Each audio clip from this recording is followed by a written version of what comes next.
Culture Soccer.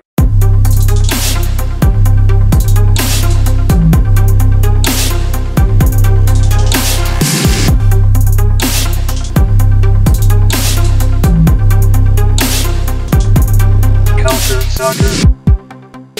Bonsoir et bienvenue à ce nouvel épisode de CS à l'érable. CS à l'érable, le podcast de Culture Soccer 100% dédié au soccer canadien. Comme d'habitude, un de vos hôtes, Adi Raphaël. Je suis rejoint par mon fidèle compagnon, Monsieur Daniel Cameron. Salut Daniel, ça va bien aujourd'hui? Salut Adi, ça va bien, merci. Et toi, comme chaque Ouais, semaine? comme chaque semaine, on est là, fidèle au rendez-vous. On le dit très souvent, nous on prend pas de pause. On n'aime pas ça, les pauses. Et chaque semaine, on essaie de vous concocter quelque chose de nouveau. Puis cette fois-ci, on s'est dit, bon, grâce à Daniel Cameron, qui lui-même a fait toutes les tractations pour ce podcast-là, ben, on a essayé de contacter quelqu'un et on a réussi à trouver quelqu'un qui va nous aider dans ce podcast-là. En fait, ça va être une entrevue de cette personne-là, qui est Monsieur Mathieu Boutin. Salut Mathieu, ça va bien aujourd'hui? Salut Adi, salut Daniel, ça va bien?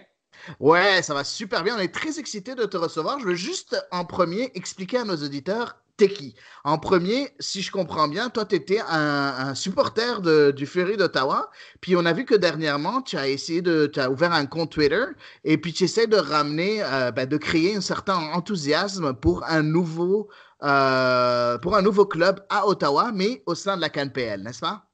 Oui, effectivement, on a créé le mouvement Ottawa to CPL ou Ottawa pour la CPL. Parfait, excellent. Je vais commencer la première question qu'on a pour toi. Mathieu, donc déjà, parle-nous un peu de ta relation un peu avec le Fury avant tout. Effectivement, tu sais, moi, je suis un gars de Montréal. Originalement, j'ai déménagé à Ottawa il y a plusieurs années, puis je suis un fan de l'Impact de longue date pour ne pas être un traître envers beaucoup de vos fans. Je suis tombé quand même en amour avec la scène du soccer à Ottawa, puis avec le Fury depuis que je suis ici. Donc, j'ai supporté le Fury depuis les dernières années. Parfait, parfait. Eh bien, par rapport au Fury d'ailleurs, on en a parlé il y a quelques semaines. Moi, j'aimerais savoir, toi, comment tu as appris la nouvelle concernant le Fury et comment tu as réagi à ce moment-là? La nouvelle, on l'a appris la veille de la conférence de presse. Je pense que la nouvelle est sortie premièrement par TSN 1200 ici, une radio locale à Ottawa, où on a annoncé formellement que le Fury allait suspendre ses opérations pour l'année d'après, puis que ça allait être annoncé le lendemain. Donc, ça a été un moment assez dévastant, si on peut dire, pour les amateurs ici. C'est le même qu'on l'a appris. Puis ça a été assez surprenant parce que ça s'est propagé très rapidement par les médias sociaux. Puis ça n'a pas été un moment agréable, si on peut le dire. Oui, exactement. Est-ce que toi, tu as eu des infos après coup sur la décision du Fury? Je sais que en tant que supporter, je suppose que tu as des contacts à droite et à gauche. On sait que le Fury, c'était quand même un club assez abordable, comme tous les clubs de USL. Donc, je sais il y avait des possibilités d'avoir certaines relations avec des joueurs. C'est beaucoup plus simple qu'avec des clubs de la MLS. Est-ce que tu as trouvé, tu avais des infos par rapport à cette décision-là et pourquoi cette décision a été prise? On n'a jamais eu d'informations formelles à part la conférence de presse que OSEG, le Ottawa Sports and Entertainment Group, ont donné le vendredi, qu'est-ce qu'on appelle ici à Ottawa le vendredi noir. On n'a pas eu d'informations formelles. Est-ce qu'on a fait un genre de plan? Est-ce qu'on a compris le pourquoi? Oui, on l'a compris. Mais est-ce qu'on a eu des informations formelles? Non, pas vraiment. Malheureusement. Eh bien, tu sais, j'imagine que toi, tu connaissais pas mal de fans du Fury. Puis comment les gens ont réagi? C'était quoi le commentaire qu'il y a eu après l'annonce? Les gens ici, je peux dire, tu sais, il y a les fans, les fans hardcore, là, si on veut dire. On peut dire que la grande majorité des fans étaient dévastés. la communauté était quand même la communauté de ces fans hardcore-là était quand même assez divisée depuis la dernière année, les 2 dernières années, depuis que le Fury avait annoncé qu'il continuait en USL et ne joignait pas la CPL dans leur première année. Mais au-delà de ça, je pense que la communauté a été très dévastée. Puis j'ai trouvé que ça a été au-delà de seulement les fans hardcore. Les gens que je rencontrais ont été assez surpris de ce qui se passait. C'est un contexte aussi à Ottawa présentement, parce que les équipes de sport ne font pas très bien. On a perdu les champions d'Ottawa, le club de baseball. Les sénateurs ne vont pas très bien. Le rouge et or au football ne va pas très bien. Puis on a perdu le FC Gatineau en PLSQ, comme vous le savez. Donc, c'était une nouvelle parmi tant d'autres qui ajoutait là, à la scène sportive d'Ottawa. Ouais, c'est sûr, c'est assez difficile pour le sport à Ottawa, comme tu l'as dit. Par contre, revenons au Fury. Moi, j'aimerais bien savoir, est-ce que après coup, tu sais, c'est sûr, il y a le choc de l'émotion, puis en premier, on est vraiment très énervé, puis on essaie de comprendre pourquoi et tout. Mais est-ce que tu as un peu plus, une fois que tu as pris un peu de recul par rapport à ça, est-ce que tu as compris la décision de la direction d'avoir en fait vraiment cessé les opérations? Est-ce que c'est quelque chose que tu as pu analyser à froid? Est-ce que ton analyse était un peu différente par rapport à ta première réaction qui était bien évidemment, et comme la plupart de la communauté, tout le monde était très énervé, mais est-ce que tu arrivais à comprendre un peu la décision de l'équipe dirigeante? Oui, puis je l'ai fait à froid. Je l'ai fait une analyse très neutre. Puis, je pense que oui, je la comprends, la décision. Le Fury est en opération depuis 2011 avec l'équipe en W League, l'équipe féminine, après ça en PDL, après ça en NASL, après ça en USL. Il y a quand même eu énormément d'investissements au sein du Fury par OSEG, définitivement. On parle d'un montant qui a été rendu public de 15 millions. Il y a eu les frais de franchise en NASL, il y a eu les frais de franchise en USL qui ont été estimés à 3 millions. Puis quand on parlait du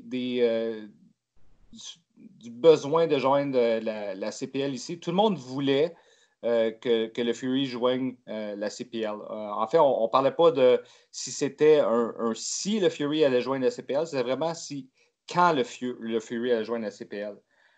Le problème, je pense, c'est vraiment où ce que le côté business rejoint le côté soccer. Puis qu'est-ce que je veux dire par là, c'est parce que c'est très cher opérer une franchise. Puis d'investir un autre ou quelques millions de dollars en CPL était probablement un problème pour OSEG. Ils avaient une clause avec la USL pour sortir de la Ligue, mais ils ne pouvaient pas utiliser cette clause-là avant 2021, selon les termes de la clause.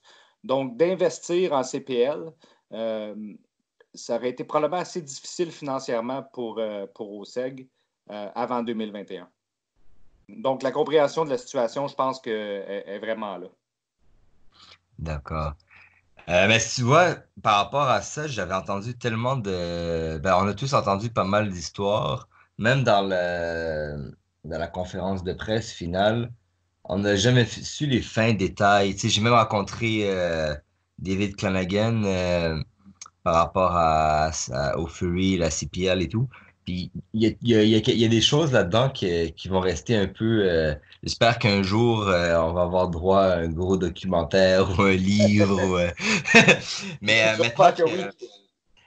maintenant que le Fury pour 2020, du moins, derrière nous, toi, t'as réussi à faire ton deuil et t'as lancé la page CanPL pour Ottawa. Et est-ce que tu pourrais nous donner plus de détails sur ce projet-là? Oui, c'est une page qu'on a lancée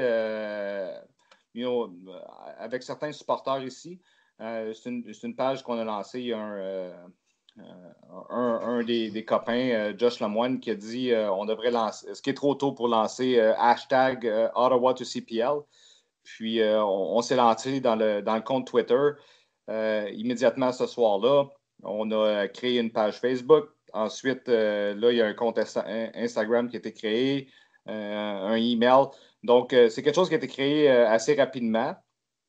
Avec un petit groupe, on a recruté les leaders des deux groupes de supporters importants qu'on a ici à Ottawa. Donc, c'est vraiment un effort de médias sociaux, si on veut, pour le début, mais c'est quelque chose qu'on veut amener un petit peu plus loin là, vers le futur. D'accord, d'accord. Mais c'est très bien tout ça. Ça veut dire qu'il y a une certaine mobilisation qui est faite à partir des supporters, des groupes de supporters et puis certaines personnes que tu connais. Donc, tu n'es pas tout seul dans l'histoire. C'est ça qui est très intéressant, je trouve. Est-ce que tu as eu du soutien? Est-ce qu'il y a des gens, des célébrités, quelqu'un d'important qui t'a donné un soutien, qui a essayé de te contacter par message privé, que ce soit sur Twitter, que ce soit Facebook? Est-ce que tu as eu, je sais pas moi, quelqu'un qui a de l'argent, qui est intéressé par ça, qui voulait avoir un peu plus d'informations? Est-ce que tu as eu des leads? Je sais que ça fait pas très longtemps. Je sais pas, ça fait quoi, peut-être un mois ou deux que tu as lancé le tout, là. Mais est-ce que tu as déjà commencé à voir des dividendes par rapport à tout ça? Je dis pas quelque chose de financier, mais plus des certaines inquisitions faites, je vais l'appeler inquisition, mais de certaines demandes ou de renseignements faites par des gens influents? On a eu beaucoup de demandes des médias, évidemment, des médias locaux ici à Ottawa. Comme vous l'avez vu, on a eu des entrevues avec Radio-Canada, on a eu des entrevues avec V, avec Unique FM, qui est une station de radio franco-ontarienne ici. Mais évidemment, on a rencontré TSN. Donc, la communauté sportive à Ottawa est énormément derrière le projet, soutient le projet. Les fans sont derrière le projet. Ceux que j'ai rencontrés sont définitivement derrière le projet. Est-ce qu'on a rencontré des investisseurs ou est-ce qu'on a eu des contacts avec des investisseurs? Pas encore, malheureusement. Est-ce que c'est dans nos plans d'engager des investisseurs pour le futur ou des investisseurs potentiels pour le futur? Définitivement. Mais on a eu des messages de soutien, puis de la communauté, surtout à Ottawa. Puis je pense que c'est ça qui est important, de voir que la ville demeure derrière leur club de soccer. Oui, et d'ailleurs, par rapport à la communauté, j'ai vu effectivement que les médias, ils vous ont quand même, ils vous ont supporté là-dedans, là. Je trouve ça bien qu'ils ont soutenu l'initiative parce que ça n'a pas toujours été le cas dans d'autres villes au Canada qui ont voulu avoir un club. Mais au niveau des gens d'affaires, OZEG avait quand même plusieurs sports à Ottawa. Est-ce que tu penses que c'est possible que des gens d'Ottawa, autres que OZEG, soient capables de soutenir une équipe de Canadian Premier League? C'est très difficile à dire à ce moment-ci. Je pense que OSEG est probablement un des meilleurs groupes face au sport présentement. Dans l'investissement au sein du sport, on le voit avec que ce soit le club de football, que ce soit le club de hockey junior majeur, mais aussi, ils s'investissent dans le baseball avec des partenaires et ils vont être les hôtes, et non pas les propriétaires, mais les hôtes du club de basketball. OSEG est probablement un des investisseurs les plus réalistes présentement. Est-ce qu'il y en a d'autres? Potentiellement. Il y a toujours des gens qui se sont manifestés pour d'autres entités sportives dans la région. Mais on verra. Il n'y a rien de formel ou de public à ce moment-ci. D'accord. Et je sais pas, je pose encore un peu plus de questions. On a vu lors de l'annonce du fait que effectivement le Fury cessait les opérations. On a vu un de Guzman très très très affecté, même qui a pleuré en fait lors de l'annonce, Julian de Guzman. Est-ce qu'il a encore un certain rôle dans les médias là-bas, les médias locaux au moins? Est-ce qu'on voit qu'il essaye peut-être de s'activer pour trouver d'autres personnes ou est-ce qu'il suit Oseg, il suit le même groupe? Parce que je sais que ce groupe-là est en train de faire, il y a eu quelques rumeurs comme quoi il pourrait relancer une franchise aux États-Unis, par exemple. Est-ce que c'est Julian de Guzman a suivi ce même groupe de dirigeants ou est-ce qu'il est encore à Ottawa puis on sent un certain mouvement de sa part pour créer quelque chose ou est-ce qu'on n'a juste plus aucune nouvelle de Julian de Guzman? Non, on n'a pas eu, honnêtement, au sein du public, on n'a pas eu vraiment de nouvelles de Julian de Guzman ou même de l'organisation du Fury, ou même de John Pugh, qui était le président du Fury, Ouais. qui avait investi depuis 2011. Puis je pense qu'on a pris une pause du côté du Fury, d'Oseg et du Fury, du côté soccer pour le moment. J'ai vu quelques joueurs demeurer dans la communauté. On a vu Maxime Tissot quand même à sortir publiquement. On voit Jamar Dixon qui est aussi sorti publiquement, qui entraîne les clubs locaux. Donc, on voit les joueurs qui continuent à être impliqués dans la communauté, mais du côté de Guzman, on ne l'a pas vu. Mais je suis certain que dans les prochains mois, on va entendre parler de Julian de Guzman dans la ville. Parfait. Et le projet en tant que tel, est-ce que pour toi, c'est viable? Il y a encore de la place pour un club de soccer professionnel à Ottawa? Ou est-ce que tu penses que c'est un désaveu? Ben, j'imagine que toi, tu y crois, mais est-ce que tu crois qu'économiquement, ça peut être viable pour que des nouveaux investisseurs reviennent investir là-dedans? Je pense que si on s'aligne avec le CPL, je pense que le projet est aussi viable qu'ailleurs au Canada. La scène du soccer, on va l'admettre, la scène du soccer au Canada est difficile économiquement. Ce n'est pas la place où on fait le plus d'argent. Mais je pense qu'il y a une viabilité à Ottawa. On l'a démontré au cours des dernières années avec des foules assez raisonnables, des foules assez bonnes au stade, à la place TD. On a quand même des foules qui étaient au-delà de 5 000 dans les bons moments. On a quand même eu des foules au-delà de 14 000 pour des semi-finales en NASL. Donc, je pense que le soccer est viable à Ottawa. Il faut juste qu'il y ait les bons investisseurs, les bons moments, les bons stades, le bon endroit où jouer. Puis, on est quand même capable de prouver qu'on est une belle ville pour avoir un club professionnel. D'accord. Et puis pour toi, quel serait le stade idéal pour un club de CanPL? Est-ce que vous garderez le même stade? Est-ce que tu penses que ce serait pas à ce moment-là idéal? Est-ce qu'il y aurait quelque chose d'autre, un autre stade qui serait un peu plus adéquat pour un club de CPL? Ou quelle serait l'enceinte de ce nouveau club professionnel?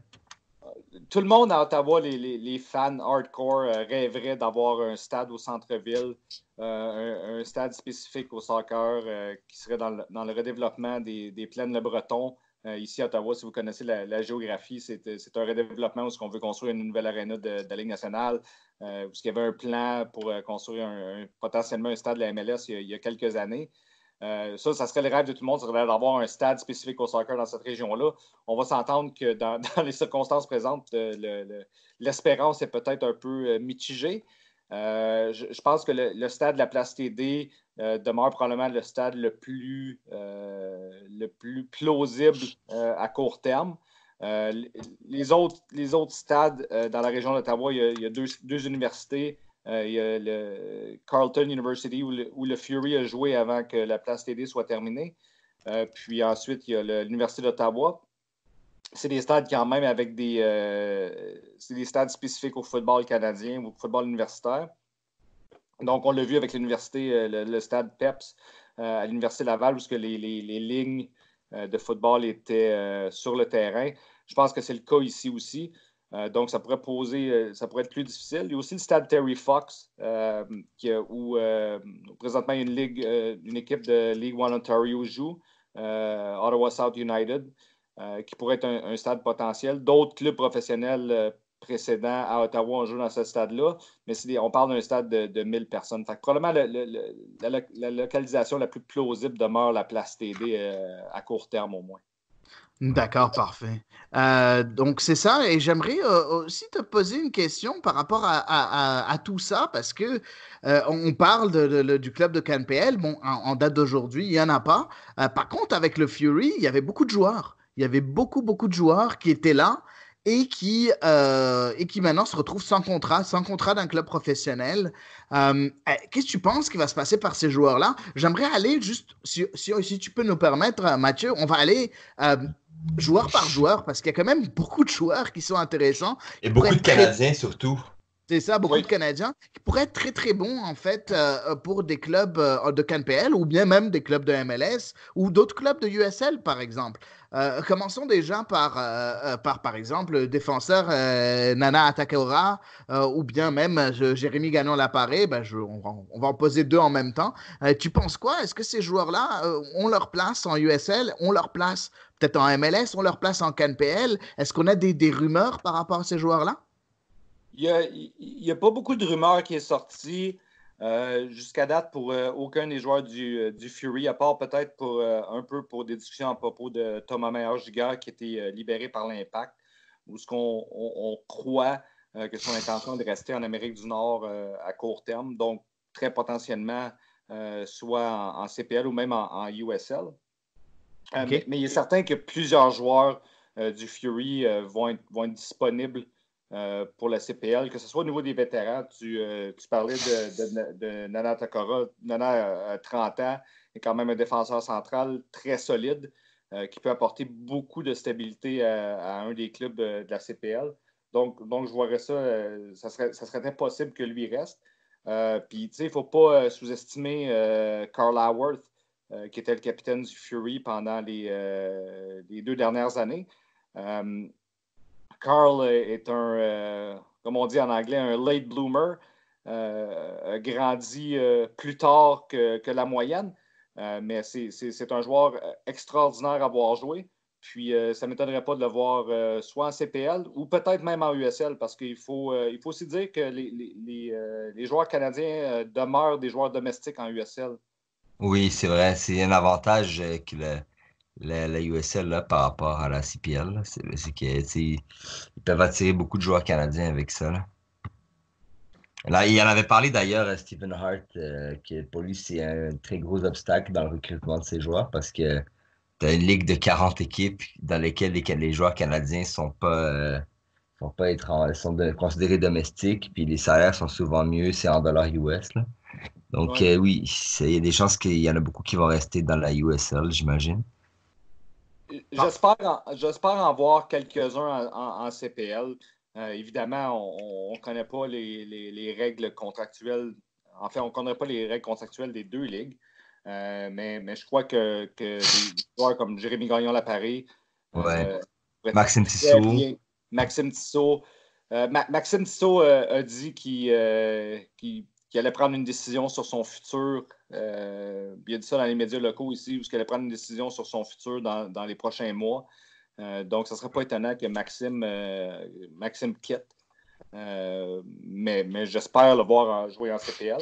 Il y a aussi des joueurs comme Chris Manella, un ancien de Toronto FC, qui a joué ici dans les 2-3 dernières années, qui est un excellent milieu de terrain. Donc, on pourrait voir de ces joueurs-là à CPL. Puis en fait, j'espère les voir jouer parce que on avait quand même une équipe très canadienne. Avec beaucoup de joueurs canadiens, ça serait très intéressant de voir ces joueurs-là parce que je pense qu'ils pourraient amener quelque chose aux équipes en CPL. Exactement. Et j'aimerais te poser aussi d'autres questions parce qu'il y a d'autres joueurs qui m'intéressent. Bien évidemment, Cristiano François, qui est quand même international haïtien et qui a quand même été très bon aussi avec Ottawa. Est-ce que tu penses que ce joueur-là, on le verra aussi en CanPL ou tu le vois plus en USL ou est-ce qu'il y a des rumeurs par rapport à lui? Il y a Cristiano François. J'aimerais aussi parler, je vais t'en donner deux ou trois, là. Luca Ricci, qui a fait plusieurs allées-venues connu avec Montréal durant l'année 2019. Et on a aussi Thiago de Freitas, le Brésilien, qui a fait quand même beaucoup de belles choses, surtout lors du championnat canadien cette année, avec un super beau but.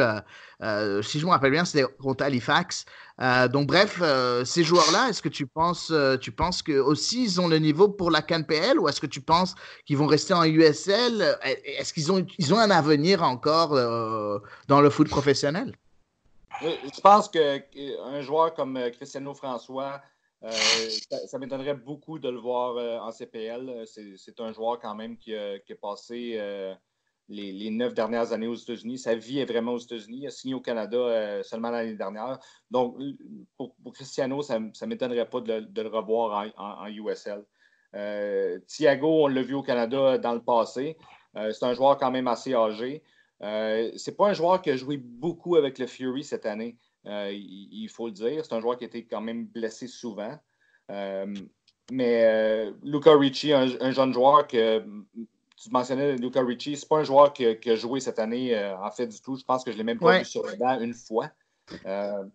Mais un joueur que j'aimerais amener, c'est Morsam. Morsam a été blessé une portion de l'année, mais a amené énormément à l'offensive du Fury cette année. C'est un joueur qui a été signé, qui a été signé de rien. On l'a vu apparaître, il est arrivé, il a fait des essais avec le Fury, puis il est arrivé, puis il était rapidement le meilleur compteur. Puis je sais que son épouse vit à Montréal. Donc, lui, c'est un joueur que ça ne m'étonnerait pas de voir en CPL. Ah oui, en parlant de Sam, c'est un joueur qui a joué en Norvège, puis il est venu de Norvège, puis il a signé directement au Fury. Parfait. Et est-ce qu'il y a d'autres joueurs aussi que tu verrais bien continuer l'aventure, plus en CPL qu'en USL? Il y a des joueurs canadiens, Aiden Daniels. Si je ne me trompe pas, Aiden a été libéré par Toronto FC cette année. Donc, lui, ça ne m'étonnerait pas de le voir en CPL prendre un rôle offensif que ce soit à York 9 ou même une autre équipe. Lui, ça ne m'étonnerait pas de le voir. Il était quand même, c'est un jeune joueur, 21 ans. Ça ne m'étonnerait pas de le voir. Puis un des coups de cœur d'Ottawa cette année a vraiment été Antoine Coupland, le jeune joueur de 15 ans qui a fait 2 ou 3 apparitions, qui s'est entraîné toute l'année avec le Fury. C'est un joueur, on l'a vu jouer, on parle quand même d'un joueur de 15 ans qui a fait sa première présence professionnelle en USL cette année. C'est un joueur extraordinaire pour le peu qu'on a vu sur le terrain. Puis ça pourrait être intéressant de voir un si jeune joueur peut-être faire ses débuts en CPL. Parfait. Et j'ai une dernière question pour toi. Je sais que je prends un peu trop l'antenne, mais Sabri, est-ce que tu as quelque chose à ajouter ou j'y vais moi? Ou est-ce que j'ai encore une autre question? Oui, j'ai une question pour toi, moi. Oui, vas-y. Moi, j'aimerais savoir, en fait, tu sais, on parlait tout à l'heure que Gatineau avait perdu son équipe en PLSQ. Oui. Et je sais qu'il y a le compte pour Gatineau en CPL qui est revenu actif sur Twitter après 1 an de disparition. J'exagère même pas, je crois. Oui. Et est-ce que tu crois que c'est viable d'avoir 2 équipes dans la région des Outaouais, là, un club à Gatineau puis un club à Ottawa, ou est-ce qu'il il faut que la capitale nationale peut supporter juste un club professionnel? C'est extrêmement difficile à dire au niveau du soccer. C'est certain qu'il y a une rivalité naturelle entre les 2 côtés de la rivière ici. Si on veut mettre l'Impact de Montréal et Toronto FC, mais seulement séparés par une rivière de moins de 400 mètres de large, c'est exactement ça. Puis la rivalité, elle est présente. En fait, cette fin de semaine, c'est le match annuel entre hockey junior, entre les Ottawa 67s puis l'Olympique de Gatineau. Puis c'est publicisé partout ici. C'est la Coupe Alexandra, du nom d'un pont qui traverse la rivière des Outaouais. Donc, une rivalité serait fantastique. Est-ce que la région peut supporter deux équipes professionnelles de soccer? j'ai des doutes là-dessus. Mais si ça serait vraiment quelque chose qui serait viable, la rivalité serait absolument extraordinaire. On parle d'une rivalité qui est rarement qu'on peut pas vraiment répéter, qu'on peut pas vraiment reproduire parce que on parle Québec versus Ontario. Puis moi, je suis du côté de l'Ontario, mais on parle d'une rivalité là, qui est extrêmement présente dans presque la vie de tous les jours ici. Exactement. Et est-ce que toi, t'as-tu une autre question, Hadi? Ouais, j'ai une autre question et je pense que parce que est-ce que je veux savoir, je sais, je reviens un peu sur le Fury, parce que c'est une question à laquelle je viens juste de penser maintenant. Euh, on a remarqué déjà que le Fury s'était séparé de Nikola Popovic euh, juste peut-être une semaine avant l'annonce officielle comme quoi il cessait les opérations. Est-ce qu'à ce moment-là, est-ce qu'on sentait déjà la fin du Fury? Parce que si je me rappelle bien, les échos du fait que le Fury disparaissait et sont apparus bien quelques jours plus tard après ce que Ottawa a annoncé que Popovic ne serait pas de retour.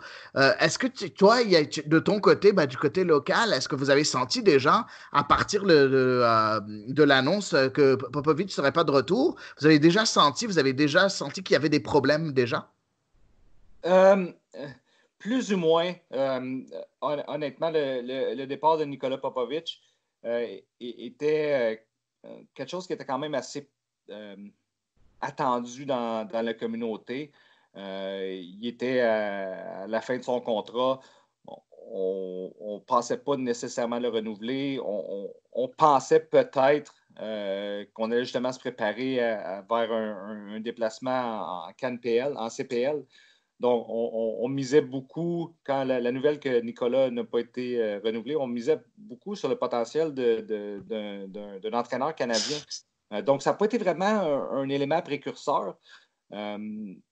Mais quand on le voit en rétrospective, on dit effectivement, c'est peut-être que ça fait du sens de ne pas renouveler le coach une semaine avant qu'on suspende les opérations. Mais à ce moment-là, ce n'était pas quelque chose qu'on voyait vraiment comme un élément précurseur à la suspension des opérations du club. Parfait, parfait. Écoute, Mathieu, moi, je pense que ça va être tout de mon côté, à part si Daniel a une autre question encore cachée dans sa manche ou... Non, honnêtement, moi, je pense qu'on a vraiment fait pas mal le tour de... Maintenant, il nous reste juste à savoir, à moins que tu aies une date à nous fournir. Mais pour nos auditeurs, j'aimerais ça que tu nous dises, parce que je suis sûr qu'il y en a qui ont entendu parler du projet, puis petit à petit, tu sais, ils vont faire leur deuil sur le Fury, ou, tu sais, j'imagine qu'il y a des gens, les fans sont encore divisés. Mais si quelqu'un voulait t'aider ou aider le projet en tant que tel, que ce soit des investisseurs, des médias ou des fans, surtout tu sais, parmi nos auditeurs, qu'est-ce qu'ils pourraient faire pour aider le projet? Oui, les fans qui sont intéressés à nous suivre peuvent nous suivre sur Ottawa 2CPL, donc Ottawa 2CPL sur Twitter. Notre adresse courriel, c'est ottawa2cpl à gmail.com. Puis on accepte toutes les idées. Évidemment, on a un certain groupe restreint de supporters là, on va brainstormer des idées envers nos actions futures, mais pour l'instant, les gens peuvent définitivement nous passer leurs idées pour stimuler la communauté, là, pour pour pousser vers un club ici à Ottawa. D'accord, d'accord. Et nous, en tant que des podcasteurs, en tant que médias, en tant que personnes qui avons quand même quelques contacts, est-ce qu'il y a un moyen que nous, on vous aide d'une certaine manière? C'est sûr, je suppose que tu veux que le projet se fasse entendre le plus possible, mais est-ce qu'il y a une autre manière qu'on pourrait vous aider? Je pense que continuer à parler de la ville, continuer à parler, à ne pas oublier comment Ottawa était quand même une belle ville pour le sport, pour le soccer soccer professionnel masculin dans les 5 dernières années, les 6 dernières années. Puis, il ne faut pas qu'on tombe dans l'oubli. Puis, juste rappeler qu'une ligue nationale de soccer, je crois, fermement, se doit d'avoir une équipe dans sa capitale. Ben, c'est sûr, il faut dire aussi qu'une Ligue nationale a besoin aussi d'une équipe au Québec, par exemple. Il y a beaucoup de manquements, il y a beaucoup de manquants dans cette ligue. On sait que c'est encore les balbutiements d'une nouvelle ligue professionnelle qui est nouvellement faite. N'empêche, il faut, et tu as complètement raison, passer par la capitale nationale, mais aussi passer par le Québec, passer un peu par toutes les provinces. Et moi, je te rejoins quelque part. Je trouve que ce serait extraordinaire de voir deux clubs, un club à Ottawa, un club à Gatineau, parce que je pense que pour une ligue qui veut se développer, créer ce genre de rivalité géographique serait très, très bénéfique pour une ville, pour une ligue, une nouvelle ligue, une ligue très jeune. Mathieu, une dernière question. Je sais, on a parlé un peu de ton projet de CanPL, mais si jamais il y a des auditeurs qui ont adoré la façon dont tu parles et veulent te rejoindre à toi personnellement, comment ils font pour te rejoindre sur Twitter? Ils peuvent me rejoindre c'est un peu compliqué, mais à @mattb _mattb. Donc, mon nom est mattb, mon avatar est un logo de la CPL. Donc, ils peuvent me voir là. J'ai quand même écrit beaucoup d'articles pour le Fury, surtout au niveau des statistiques avancées dans leur dernière année. Et donc, merci à la CPL aussi d'avoir publié leurs données ouvertes cette année. Donc, ils peuvent me rejoindre là, puis je vais répondre au maximum de gens que je peux. Parfait, excellent. Ben, écoutez, les amis, déjà en premier, merci Mathieu de t'être rendu disponible pour ce podcast-là. Je pense que c'était un podcast très, très bénéfique pour le Soccer Canada. Tu as été un invité vraiment très, très, très intéressant et j'espère que nos auditeurs vont être d'accord avec ce que je dis. Pour ce qui est de Daniel, ben, merci encore d'être là, de semaine en semaine, de me supporter et de continuer ce projet-là, ce projet fou qu'on a commencé, toi et moi, ensemble, de CS à l'érable, qui marche très bien et on est très, très content de ça. Merci encore, Daniel. Merci à toi, Eddie, pour chaque épisode. Pour de vrai, on prend de plus en plus de plaisir. Et moi, je voudrais remercier aussi Mathieu pour être venu. Et je t'offre tout mon soutien pour ce projet-là. D'ailleurs, j'avais le premier article que j'avais écrit avec Culture Soccer, c'était par rapport au Fury et la situation. Puis je sais pas si tu as vu la photo que j'avais mise sur Twitter la dernière fois que je suis allé à Ottawa. J'ai pris une photo avec l'écharpe de la CanPL devant l'Assemblée, la Chambre des communes. Et ouais, donc j'étais un ardent défenseur de ce projet. Là, maintenant que le Fury est un peu mis de côté, ben, j'espère qu'on pourra aller à fond pour le projet, là. Merci à vous deux. Vous faites un travail superbe avec CS à l'érable. Puis, évidemment, on espère tous l'expansion de la CPL puis le retour du soccer à Ottawa.